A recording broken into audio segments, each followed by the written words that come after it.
হ্যাঁ everyone, good evening. I hope তোমরা সবাই ভালো আছো। আমরা দুজন প্ল্যান করে একদিন বেরিয়ে গেছিলাম দুপুরের দিকে আমার আধভিক বেটাকে মায়ের কাছে রেখে, বিকজ ওকে রেখে যাওয়ার জন্য তো বেশি সময় পাবো না।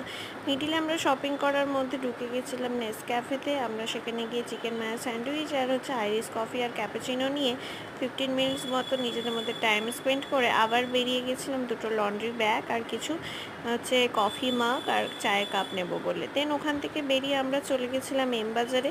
মেনলি আমাদের যাওয়ার রিজনই ছিল গুরুর জন্য কিছু 3/4 প্যান্ট কিনবো বলে।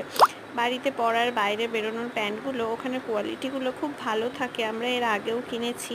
তো অনলাইনে নেওয়ার থেকে ওখানে গিয়ে নেওয়াটা বেশি ভালো মনে হলো, তাই বেরিয়ে গেলাম। ওখানে মোটামুটি 800, 900 বা 745 এরকম প্রাইস ছিল। আমার মেন চ্যানেলে ব্লগটা বড় ব্লগটা দেওয়া আছে, চন্দ্রিমাস লাইফ, তোমরা চেক আউট করে নিও। দেন বাড়ি চলে এলাম। নেক্সট ব্লগে দেখা হচ্ছে, বাই।